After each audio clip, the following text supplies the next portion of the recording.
narasumber yang hebat, yaitu Ibu Ayumi Rahma, SEMAKT, selaku Wakil Direktur Galeri Investasi.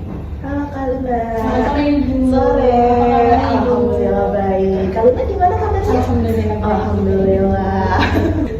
Sekarang kali ini kita akan membahas tema yaitu pencegahan dan penanganan anti perundungan.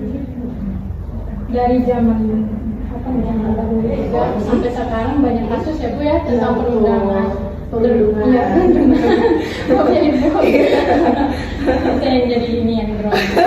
Sama saya juga grogi. Apalagi terutama di lingkungan pendidikan ya. Kita mulai aja ya Bu ya. Pertanyaan pertama. Apa pendapat Ibu dengan maraknya kasus perundungan senioritas di lingkungan kampus? Tentunya saya sangat menyayangkan sekali ya, karena kasus-kasus perundungan itu masih sering terjadi. Seperti di pemberitaan bahkan ada yang menyebabkan tewasnya mahasiswa ya kan di kampus itu. Apalagi harusnya di pendidikan kita harusnya lebih memiliki integritas dan juga moralitas yang lebih tinggi. Tapi kasus senioritas ini masih marak terjadi gitu. Mungkin ya karena tadi ada anggapan senioritas. Mungkin juga ada anggapan yang namanya tradisi. Jadi dia merasa bahwa saya diperlakukan seperti itu kok kakak tingkat saya, jadi saya harus membalas dendam nih dalam konteks pada adik-adik kelasnya gitu. Jadi sangat-sangat disayangkan sekali. Karena harusnya sebagai mahasiswa kita juga tadi yang memiliki intelektualitas dan sebagai sekretas akademika juga menggunakan moralitas yang tinggi juga. Ada dan etika dan lain sebagainya. Kak. Jadi kayak lingkaran gitu ya? Iya, lingkaran yang mungkin harus dihentikan gitu. Kita lanjut ya untuk pertanyaan kedua. Bagaimana kampus mencegah dan mengatasi kasus perundungan senioritas di lingkungan? Oke, baik. Mungkin dari budaya kampusnya sendiri yang perlu dikomisikan. Misalkan kayak kita kan PKKMB itu tidak ada senioritas kan ya, tapi lebih ke pengenalan kampus, seperti apa fasilitasnya, lalu juga ada kegiatan kampus apa saja. Jadi harusnya senior itu bisa lebih merangkul adik-adik tingkatnya gitu. Jadi mungkin dari budayanya sendiri yang perlu dikomisikan gitu. Jadi tidak ada lagi namanya budaya senioritas. Dan awal juga kan sama kan ya, tidak ada yang namanya budaya senioritas, tidak ada yang namanya tugas aneh-aneh kan ya selama ini. Jadi seperti itu. Ya dari lingkungan kampusnya sendiri yang juga harus mendukung. Nggak ada ospek sama sekali kan ya, PKKMB menyenangkan gitu. Nggak ada tegang-tegangnya ya.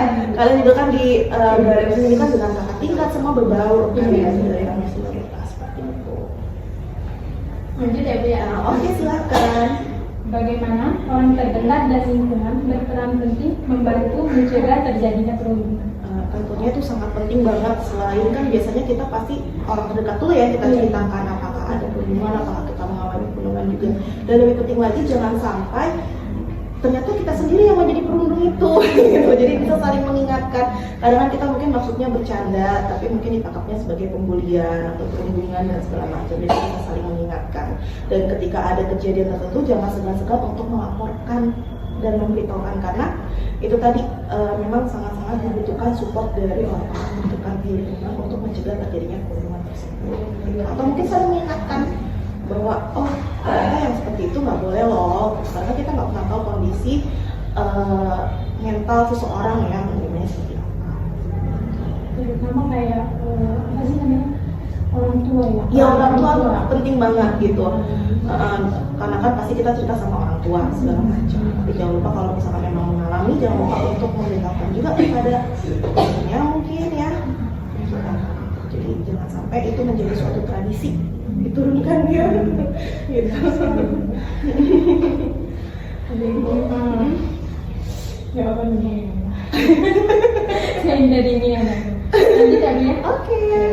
Menurut Ibu, bagaimana cara membangun rasa percaya diri dan keberanian untuk menghadapi situasi perundungan? Oke, yang pertama kita harus percaya diri dulu ya. Ya harus dong ya. Jangan sampai kita ngerasa minder atau jadi ngerasa lebih yang merundung kita merasa lebih superior. Lalu jangan lupa juga dibangun komunikasinya. Berarti cara berkomunikasi dan juga tetap harus sopan. Jadi jangan sampai kekerasan juga dilawan dengan kekerasan juga. Utamakan dengan diskusi segala macam. seperti itu. Dan juga jangan lupa untuk tetap berpikir positif, dan juga kita harus memahami hak-hak kita di sini. Jadi jangan mau ditindas atau dirundung gitu. Kadang membangun percaya diri susah. Iya, memang butuh proses, tapi yakinlah bahwa ya pasti paling atas lah ya, nggak mungkin ada yang lebih tinggi, belum tentu dia lebih senior terus dia lebih baik dari juga belum tentu, itu setara lah ya. Kan rata-rata kan juga seumuran kan ya. Udah jauh beda, ada yang lebih pintar, ada yang lebih hebat, sama-sama belajar di sini. Jadi aku untuk pertanyaan terakhir, bagaimana cara kita menjaga diri sendiri agar tidak terlibat dalam hubungan baik sebagai pelaku maupun sebagai korbannya nih? Nah, teman-teman sih harus berani speak up ya. Jangan mau diem-diem aja ketika kalian ngerasa diundung atau ada senior yang ngerasa semena-mena, itu jangan diem aja. Adukan ke teman atau mungkin ke dosennya juga boleh gitu, dibicarakan baik-baik gitu. Lalu kalau misalkan kita sebagai jangan sampai kita juga sebagai pundungnya, nah itu juga harus ditingkatkan empatinya juga kepada teman-temannya. Mungkin ada juga yang kondisinya sedang tidak baik, jadi ketika kita mungkin maksudnya bercanda tapi ngerasanya diterimanya jadi negatif gitu ya, empatinya juga harus dibangun. Dan kalau misalkan kita melihat adanya perundungan, jangan diem aja gitu, laporkan atau ya bantu temannya gitu, jangan sampai didiamkan lah. Karena kalau tadi menjadi tradisi kan juga sampai yang menjadi lingkaran yang tidak akhirnya tidak putus-putus gitu, ke kakak tingkat ke adiknya lalu ke adiknya lagi seperti itu. Tapi di sini ada misalnya kayak atau khusus untuk melindungi maksudnya bagi orang di lapor di kampus, ada nggak sih? Satgasnya sendiri ya? Di sini di universitas kampus. Setahu saya sih ada ya, nanti bisa diperhatikan aja ke dosennya gitu. Makasih Ibu untuk hari ini. Ya, oke. Terima kasih untuk semuanya. Assalamualaikum warahmatullahi wabarakatuh. Waalaikumsalam warahmatullahi wabarakatuh.